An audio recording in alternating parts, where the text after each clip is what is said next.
Recently, Jabra announced a total of 4 new TWS earbuds into the market, and one of them caught my attention immediately, which is the Jabra Elite 2 because of its price of just 299 ringgit. And to me, that seems a little bit out of character because for Jabra to price something so low, what kind of sacrifices did they make to that TWS to make it such a low price? So we got it with us here, and I've been using it for a while, so let me share my experience with you here today.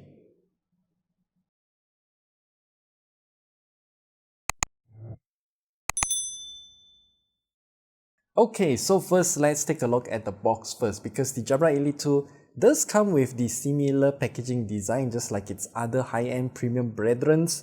So it's pretty simple, and at the back here we still have the few feature highlights that you need to take note of, particularly aptX support. And when you open it up, there's just a few things that you need to take note of, particularly is the USB Type-C cable for charging, and then that little case thing that stores all of the interchangeable ear tips. And I first saw the case of the Jabra Elite 2, I immediately realized that it's pretty much the same shape and size as the Jabra Elite 75T's case that we reviewed last year. You can check it out at the top right corner there. It's just that Jabra is using a different material for the case of the Jabra Elite 2, which is now in this kind of roughish matte finish plastic, which I personally prefer over glossy plastic.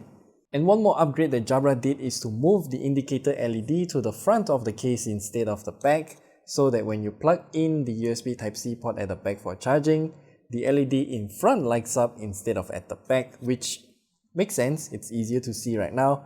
And when you open up the case, the immediate reaction that I have was, wow, Jabra didn't skimp out on the hinge because it's still using this kind of locking mechanism so that this flap here, the lid here, doesn't flap around, and then you can also take out the TWS earbuds easily, which I really appreciate.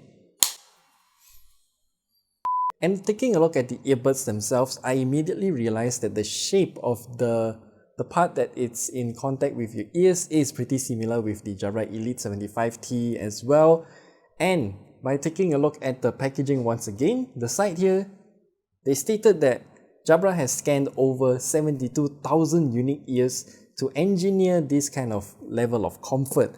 And I would say this design of earbuds is definitely not a one size fits all, but it's more like a one size comfortable for all kind of situation, which I totally agree because I've been wearing it for a very long time and I didn't have any discomfort at all, which is good. Granted, I did have to change out the ear tips because the pre-installed one wasn't really fitting for me. And choosing the appropriate ear tip size is important because it will provide the best noise isolation experience possible. And speaking of that, the sound that's coming out of the Jabra Elite 2 is actually pretty good because I've been listening to a lot of electronics, some big band jazz, instrumentals, some pop music, all of those stuff. They all sound good with the Jabra Elite 2 with its neutral equalizer preset. Now, I specifically mentioned the neutral preset EQ is because you can actually pair the Jabra Elite 2 with the Jabra Sound Plus app on your phone to further customize the EQ settings. Unfortunately, it's not that flexible because we only have a total of 6 different preset EQs to choose from, but for me personally, the neutral EQ is already sounding very good, so I'll just leave it at that. With neutral EQ, the music still sounds good because the bass isn't overwhelming, which I personally prefer, yet it's still thumpy, and then the treble and also vocal range is still perfectly good. It's not crossing over with any other frequency spectrum, and everything still sounds very clear. Yeah, overall sound quality on the Jabra Elite 2, excellent.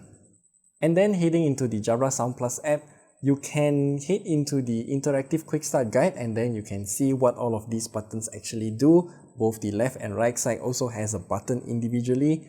And the amount of shortcuts here is pretty basic, but one thing that you need to take note of is that only the right side can be used in mono mode.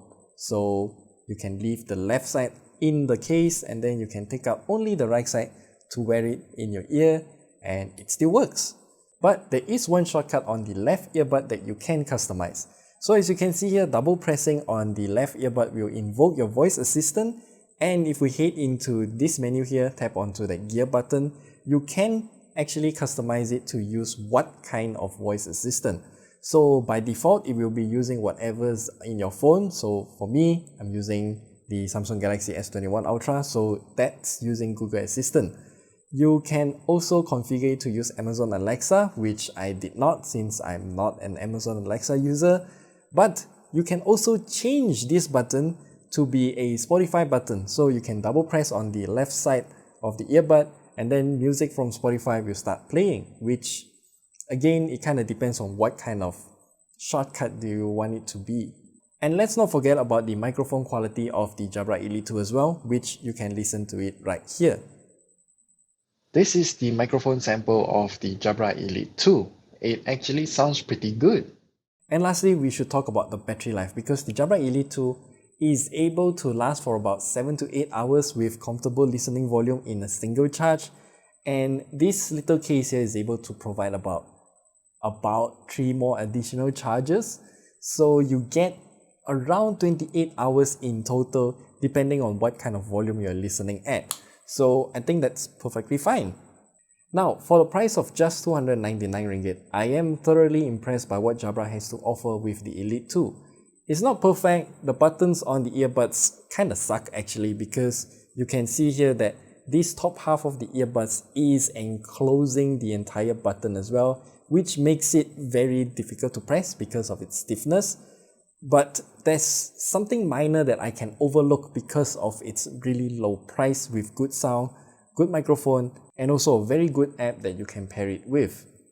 And speaking of the app, Jabra could potentially bring in some additional features in the future via firmware updates, but I wouldn't hope on that because its price is already a bit too good to be true.